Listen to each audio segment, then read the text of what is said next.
Aikwi, Niknamalita, and this is my channel, The Midnight Librarian, and today I will be going over my February wrap-up.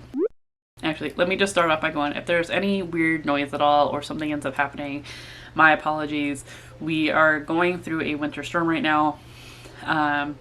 This is the only time and day I can really film, so we're just gonna have to deal with it. There is a high wind advisory currently. The weather, just aside from the high wind advisory, the weather is just being real kind of erratic right now. So there's some pretty decent looking storm clouds passing by, but I saw that it was sunny like 5 days ago. Not 5 days ago, 5 minutes ago. But we have had hail. We have haven't quite had snow yet, but that's a prediction. So yeah, anyway, for the month of February was really fun. Similar weather as February seems to be. We ended up going and doing our anniversary vacation up to Oregon. It was really fun. Please keep a lookout for the vlog as well as my book haul coming out hopefully soon. Other than that, it was a pretty decent month. I ended up reading 10 books for the month of February, which my soft goal was 7. So I think I did great.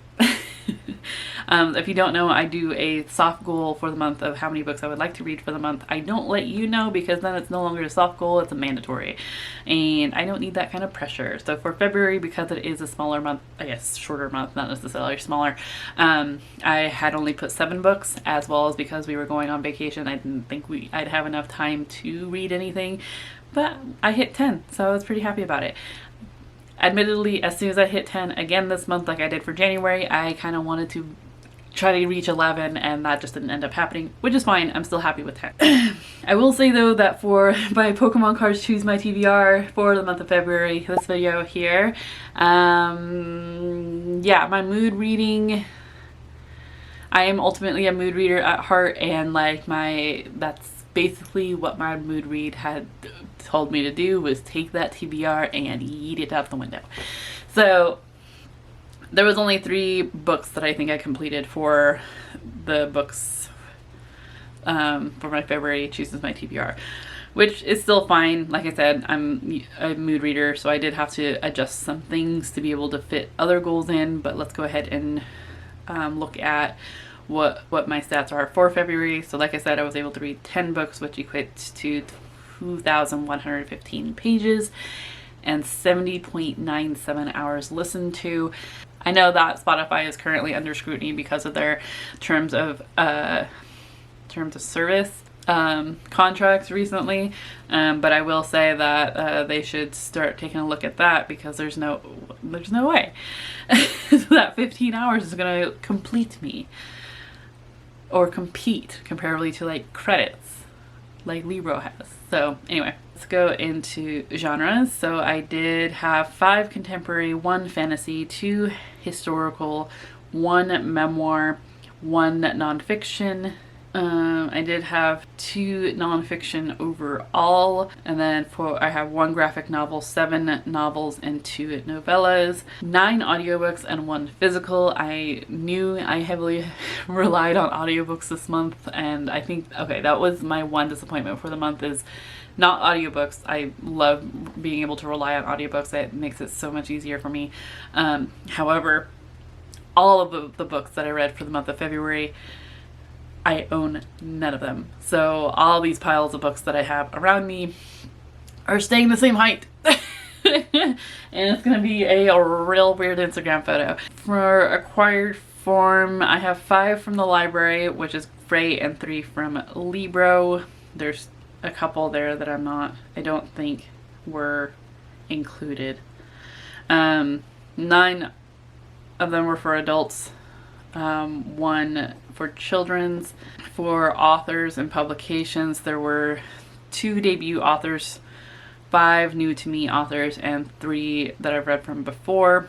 Out of the 10, 9 were traditionally published and 1 was independently, and out of the traditional, the top publisher was Penguin Random House at 3. And then for publishing year, we have 3 from 2021, 3 from 2022, 2 from 2023, and 2 from 2024. And then in terms of country of not in terms of country where the book was set. We have 4 in the United States, 1 in Trinidad and Tobago, 1 in Puerto Rico, 1 in Belgium, and 1 in Cambodia.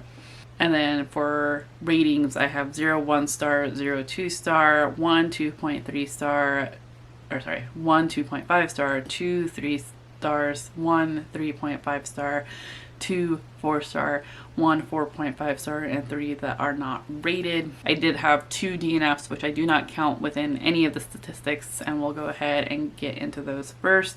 The first is No Recipe by Edward S. May Brown. This was a nonfiction spirituality food book that I had gotten from Libro and had originally started reading during the holidays in 2023.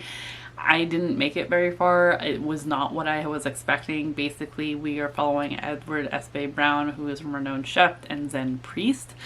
And it's just not what I was expecting. I'm not sure what I was expecting, but just like No Recipe, cooking as spiritual practice, I think I was expecting something else, and it's not quite what I got.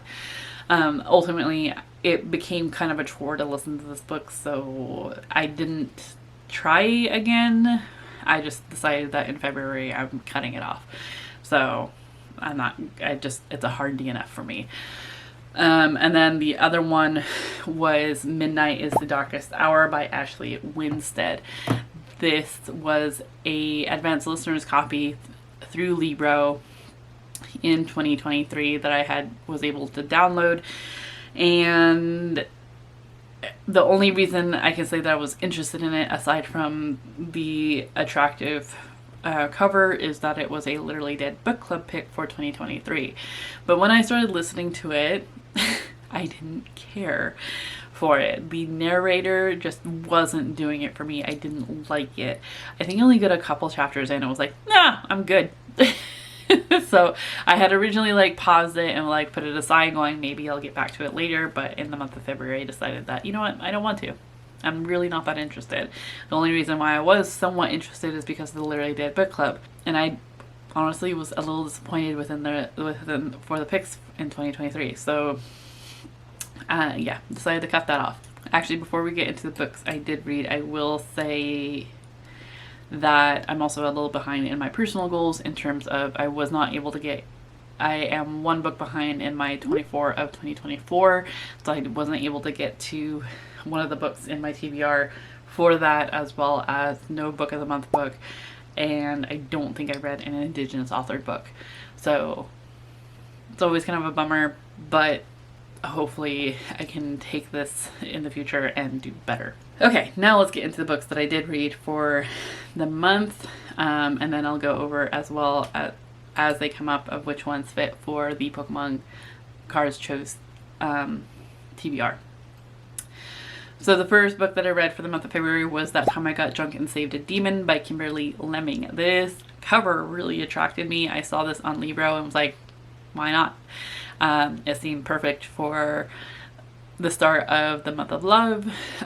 Basically, we are following Cinnamon, who is a human who lives in this fantastical world. Her village prays to a goddess that keeps them safe from demons. However, as Cinnamon is on her way home from a day of partying, she stumbles across someone and saves their life, only to find out that he is in fact a demon, and he tries to murder her. She makes it home and passes out, wakes up in the morning with a decent hangover, thinking that the night before was just a bad dream, only to find the demon at her kitchen table and wants to enlist her help to kill their goddess. Saying that she is not a goddess, she is an undead lich or undead sorceress who basically makes demons go crazy. And ultimately it would be safer for the humans to work with him than against him. So she decides to go on this path and go with him to kill the goddess. Along the way, shenanigans ensue, and the demon and Cinnamon end up falling for each other. I really enjoyed this. There was a bit of a insta-love aspect. I think it could have been dragged out a little more pining, if you will, and not so much like... So that's one thing I find I dislike, is the immediate sexual attraction. I'm just like, can't, like, it is almost like hard to contain themselves. Like, they don't quite have the willpower to like be decent people to each other. So that part like always kind of bugs me, but other than that, like, and it's like, it was a little insta-lovey, but other for the demon anyway, I think it could have been like pushed a little further. But other than that, I thought this was really enjoyable. I loved the banter, I loved the wit. I thought it was really funny, and ultimately just a fun time. I am very much interested in reading the rest of the series, and I'm very interested in owning this particular cover of the physical copy, because this is gorgeous. I love it. I hate the audiobook version. It is, I'm sorry, I don't like it. But yeah, very much interested in continuing on with Kimberly Lemming. Rated this 4 stars. The next book that I finished did complete one of the Pokemon prompts for the month, and that was Bound Sweet. This is a reverse holo grass Pokemon, so that meant that I had to read something with Flora on the cover as well as a backlist book, and I read Sweet Hand by N.G. Peltier. This book was put on my radar due to Kayla from Books and Lala, who said that she enjoyed it and rated it high. I can't say I did the same. Sweet Hand by N.G. Peltier is set in Trinidad and Tobago, and basically we are following Charisse, who is a who does catering, but she does catering specifically for dessert, and her sister's about to get married in a couple months, and this is what she hopes that their mother will kind of leave Charisse alone and trying to like set her up with men, particularly after she recently went through a pretty bad breakup, but to no avail. Their mom's still trying to hook her up with people. So she feigns interest, but ultimately is just wanting to focus on her business. Kieran is the love interest that Charisse can't stand. They've known each other since they were little, and they always just butted heads. But of course they ran in the same circles because Charisse's sister is marrying Kieran's best friend. So Kieran... It's like I said, Charisse like thinks Kieran annoying. Kieran thinks Charisse is stuck up and thinks she's too good for anybody. Kieran is also in the music industry, who like the same as Charisse's ex. And this was very heavily focused on the music industry within Trinidad and Tobago, to the point of like, oh, it was like everyone was... there was a bunch of like social media drama. I found Charisse and Kieran very annoying. Like, I could not connect with either character. I found that both of them were making mistakes that I could not freaking stand. Charisse just seemed stubborn to me. I enjoyed some of the conversations that they had in terms of Charisse saying that her as a woman running a bakery business, people don't take her seriously, that there's constant jokes about how, yeah, she's a woman, she belongs in the kitchen, or that Kieran himself didn't take her work seriously and said that his job was much harder, and so he was thankfully able to eat his words when she put him to work. So there was that. There were some interesting points talked about, but other than that, I can't say that I enjoy the characters or really rooted for the romance. I think this is the start of a series, and I can't say that I'm willing to continue on with it, but I will say I enjoyed the cover, so I rated this a 2.5 star. Next, I read 2 books that are a part of a series, and I read them out of order, so I'll start with, and I don't think it necessarily matters, but I read Stuck With You by Ali Hazelwood. This was available through Libby, and I wanted to try Ali Hazelwood again. I did not like The Love Hypothesis whatsoever. I had so many things that I did not like about that. and not the things I thought I was not gonna like about it. So I wanted to try Ali Hazelwood again, but I didn't want to pay for it, essentially. So when I saw Stuck With You was available through Libby, I kind of jumped at the chance to try again. I actually found this one really fun. We are following Stuck With You is actually the second book in a novella series by Ali Hazelwood, the Steminist series, I believe. I remember people complaining that there's no physical copies of these books. They're either through you can either get them as an ebook or as an audiobook, but not as a physical. So in Stuck With You, we are following Sadie, who is a civil engineer in New York City. She finds herself stuck in an elevator with a man that she had a one-night stand with. It wasn't supposed to be a one-night stand. She actually met him at a cafe when trying to get a croissant from as like a superstitious ritual, because she had a pitch that she had to do, and there was no more left, and he gave her his. So they went on a date and really hit it off, only to find out some things that he works for a rival company, and so now she finds herself stuck in an elevator with him for hours.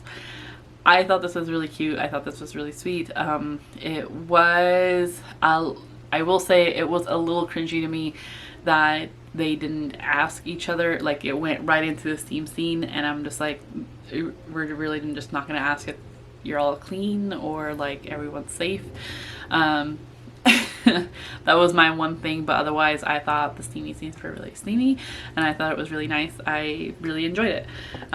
Surprisingly, like I said, I was not a fan of The Love Hypothesis, so I was really surprised that I loved Stuck With You. And then right afterwards got into Under One Roof, which is technically the first book in this novella series, and we are following Mara? Damn it. Yes, who's an environmental engineer who recently inherited a house from her mentor. But it turns out that her mentor didn't own the house completely, and so when she gets there, she finds that the roommate that also owns the house is Liam, who works as a lawyer for a big oil company. And so they start butting heads. I actually like the dynamic of this one a bit more.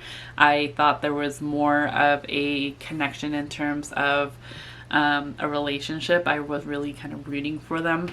I will say that it kind of lacked in steam, like it waited the whole book essentially, which is not saying much. It's like a novella, so it's 112 pages, but I felt like there could have been a bit more.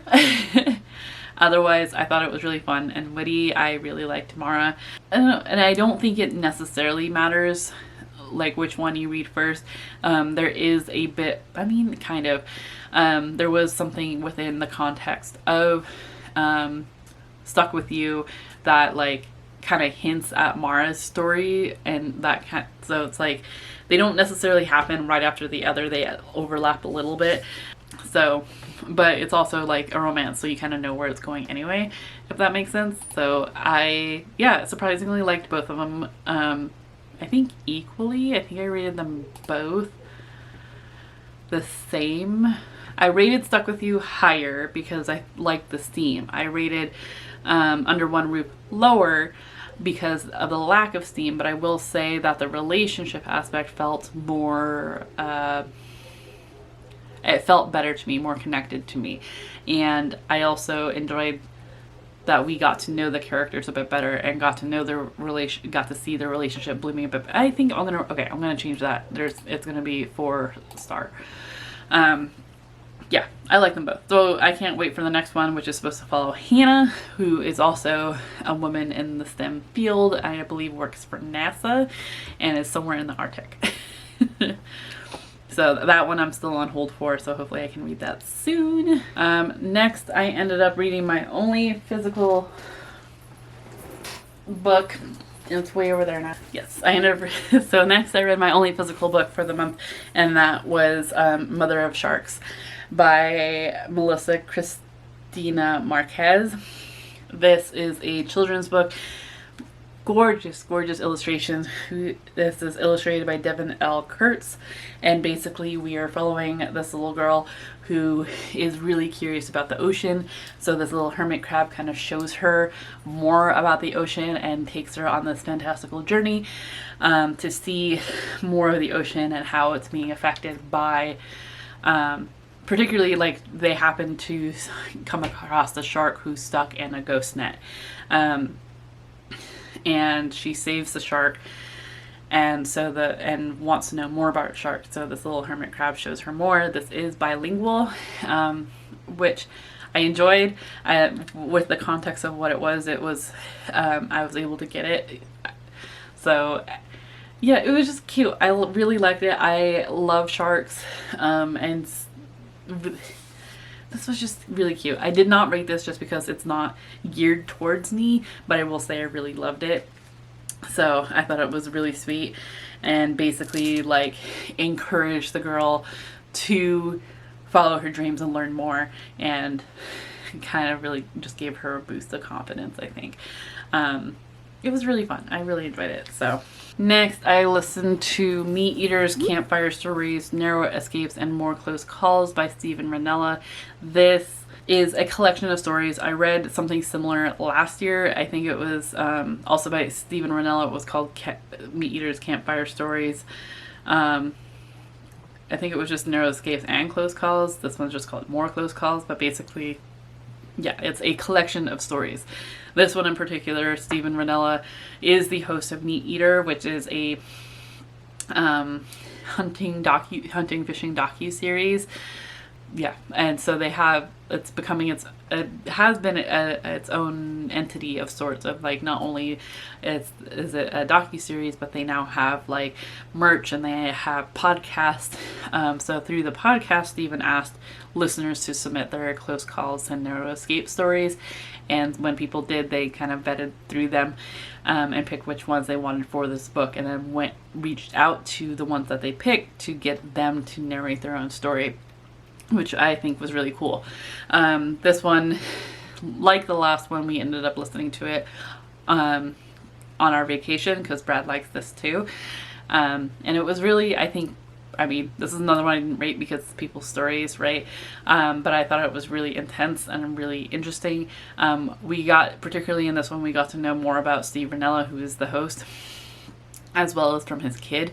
I knew he had kids, but like he's always kept them at a distance, I feel like, in the docu-series. But in this one we got to hear from his son for a little bit, as well as Stephen himself, and got to know them on a bit of a personal level. And I thought that was really cool, despite the talk that he talked about being really intense. So I would definitely look up content warnings if you're at all squeamish, or like, it's close calls, so it's like brushes with death. So yeah, it was really, really interesting. Next, I ended up reading Vampire Weekend by Mike Chen. This one I had actually started in January through Spotify. I understand that Spotify is currently under scrutiny because of their terms of service. I'm still kind of testing them out, and I'm not quite understanding. So if you have more information on what exactly that is all about, please let me know, or know where I can find it. I have done a little bit of research myself, but ultimately I'm not sure. But Vampire Weekend I did start listening to in January, and then ran out of hours. So it has with an hour and a half left of the audiobook, so I had to wait until my account renewed in February to be able to finish listening to this. But basically, in Vampire Weekend, we are following Louise Chow, who is a vampire, and she's kind of like writing this book in terms of as a guide of sorts, a guide about modern vampires. So she's punk rock and has been alive for a couple decades. She lives in her aunt's old house. She essentially inherited it from her, but then one day this guy knocks on her door, and hold on, let me just read it. That's gonna be easier. Being a vampire is far from glamorous, but it can be pretty punk rock. Everything you've heard about vampires is a lie. They can't fly, no murders allowed, the community hates that, and turning into a bat, completely ridiculous. In fact, vampire life is really just a lot of blood bags and night jobs. For Louise Chow, it's also lonely since she swore off family ages ago. At least she's gotten 2 decades of punk rock shows, and if she can join a band of her own while keeping her situation under wraps, maybe she'll finally feel like she belongs too. Then a long-lost teenage relative shows up at her door, whether it's Ian's love for music or his bad attitude. For the first time in ages, Louise feels a connection. But as Ian uncovers Louise's true identity, things get dangerous, especially when he asks her for the ultimate favor, one that goes beyond just family, one that might just change everything vampires know about life and death forever. This is not what I had expected going into it. It wasn't bad. I thought it had some interesting conversation, but ultimately it was very much slice of life. Like, Louise Chow's life seemed pretty boring despite being a vampire. It was fine. I think I ended up rating this like a 3. Like, it was okay, but I don't think I'm gonna get a physical copy of this. This was an anticipated release for 2023. I am glad that I read it, but can't say that it was all that great, really. And also just, and that's just me, so I don't want to discourage you from reading it at all, but it's heavily reliant upon music and knowing music, and I'm not one of those. I understand that there is a Vampire Weekend band, and there was a lot of references to not Vampire Weekend but other bands, particularly punk rock bands, and it just went over my head. So that's the only reason, and I'm sure I think it just wasn't for me. So wasn't bad, glad I read it.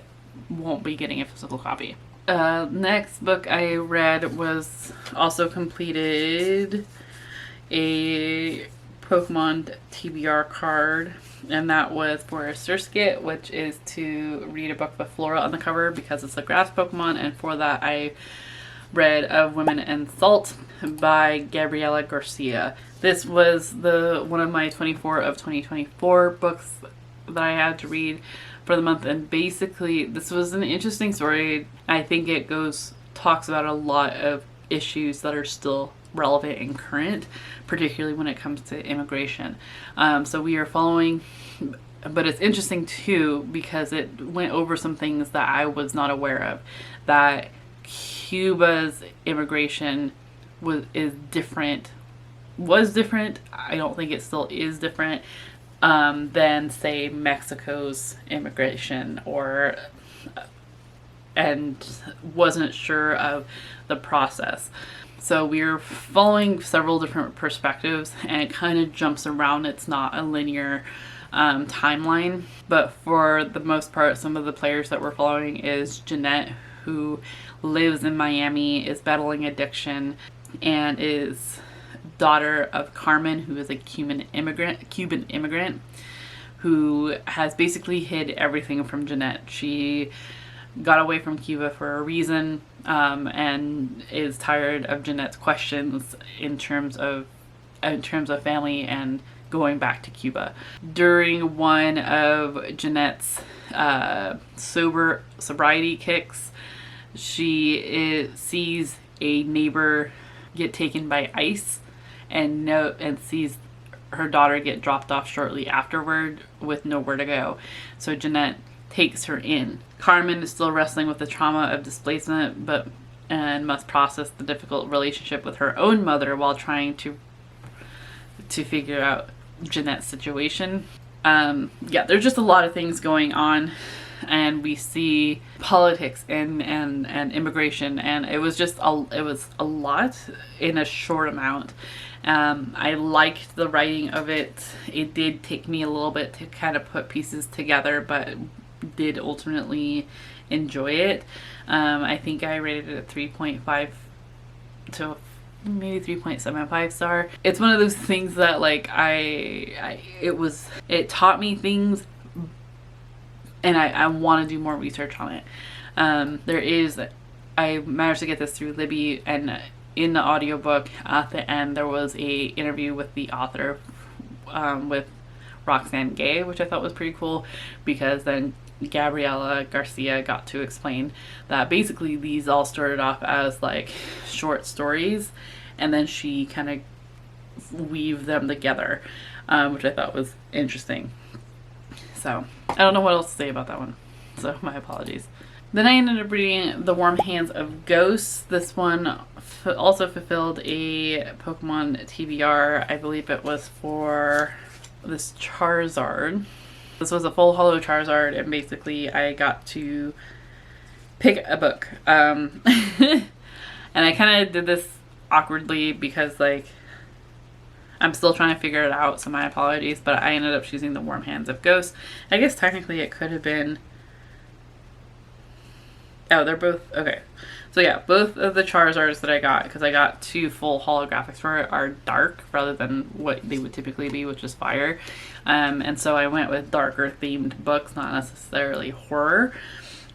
But I'm still working how I do that in my head, really. So basically, yeah, I got The Warm Hands of Ghosts by Catherine Arden. This is my first Catherine Arden. I know that she's also done a series that everyone's really fond of. I really enjoyed The Warm Hands of Ghosts. We are following 2 perspectives as well as... Oh, there's no internet right now. That makes me wonder if the power went out. Interesting. Okay. So, my apologies. So, for The Warm Hands of Ghosts, we are following 2 perspectives as well as 2 timelines. We are following... Our main perspective is... I'm sorry, I have to look up her name. The first perspective is Laura Ivan, and this is in 1918. Laura Ivan is a field nurse who ends up getting injured and sent back to Halifax, Canada.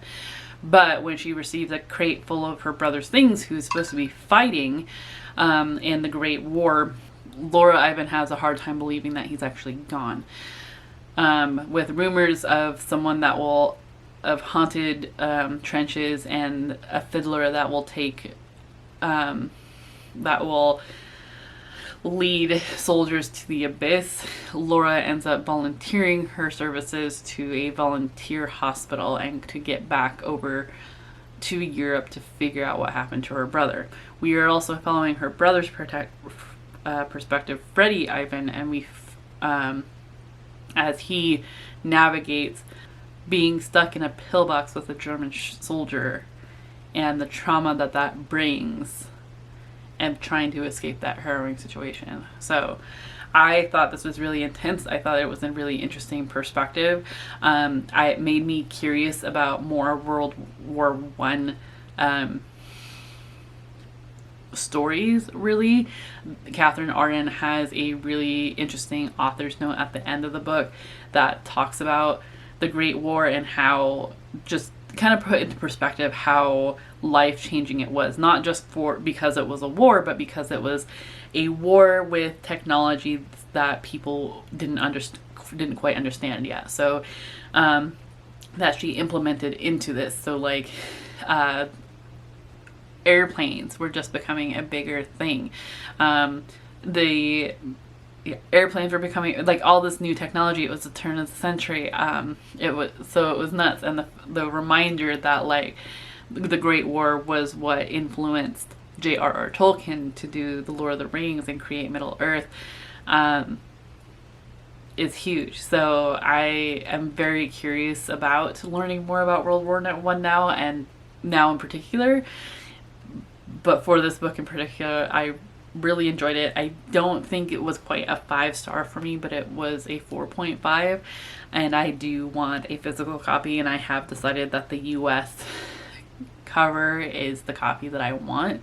As pretty as the UK cover is, I just feel like the mood of the book, the US cover is what I want. So it's very haunting, and it was just, everything was so complicated. Not complicated, but complex. That's what the part that I really enjoyed. I had this nervousness that this was going to go similarly to Unsinkable by Jenny L. Walsh, in that we'd have 2 perspectives on 2 different timelines during a war, but one particular timeline and perspective were going to be more interesting than the other, and that wasn't the case. I can't pinpoint what exactly just like didn't quite make it a 5-star for me. It just didn't feel like a 5-star for me, but it is one that I feel like I will be thinking about for a while. So 4.5 stars. The last book that I read for the month of February was Slow Noodles by Chanta. I'm gonna say this last name wrong and I apologize. Nguyen? I am sorry. But basically this is a memoir of Chanta's life in Cambodia and through food. So it has recipes in here, which I absolutely enjoy. I want a physical copy just for that alone. But basically we follow Chanta as she lives in Cambodia with her family before the start of the Vietnam War. And then as the Vietnam War starts continuing and affecting the countries around it, Cambodia in particular was hit really hard, and we see, as a part Vietnamese, part Cambodian person, family, Chanta has to they have to flee into Vietnam, a place where their mother knew as home, but they never did. So it was a really intense, it was harrowing. I did not rate this because it is someone's memoir. I will say though that I do rate it on Goodreads as 5 stars. Like, I completely contradicted myself there. But I really enjoyed this. I thought this taught me a lot. Like, we don't hear much about Vietnam other than that yes, the US went to Vietnam, yes, we lost, and that, like, very little about it. I was not aware that it hit Cambodia so hard, and Cambodia's history in and of itself. I was not aware that the refugees were being turned back from Thailand, and yeah, it was just, it opened my eyes to a lot of things. That made me really curious about a lot of things. As I was listening to it, I immediately requested it for my library as well. This was another anticipated release for 2024, and I'm happy that I was able to read it. Like I said, I do want a physical copy, just because, yes, the recipes in here sounded really good, and I personally love this memoir in terms of food, because I mean, I like nonfiction and foodie nonfictions, but I also enjoy memoirs as well, and having to combine the two with recipes with memoir is just fantastic to me. And this one in particular, because it opened my eyes so much to the goings-ons of what I didn't know and what I want to learn more about, just made it even better. So yeah, I highly recommend. So those are the books that I read for the month of February. If you have read any of these, please let me know your thoughts down in the description down below. I would love to know. Otherwise, if you don't have the spoons for that, let's go ahead and put, I think I did this recently, but I said it specifically for an onion.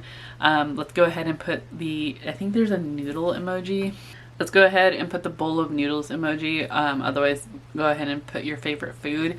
I did this for, I think I did this for my book haul as well, but you know what? I like food. Let's keep doing it. Let's keep bringing food.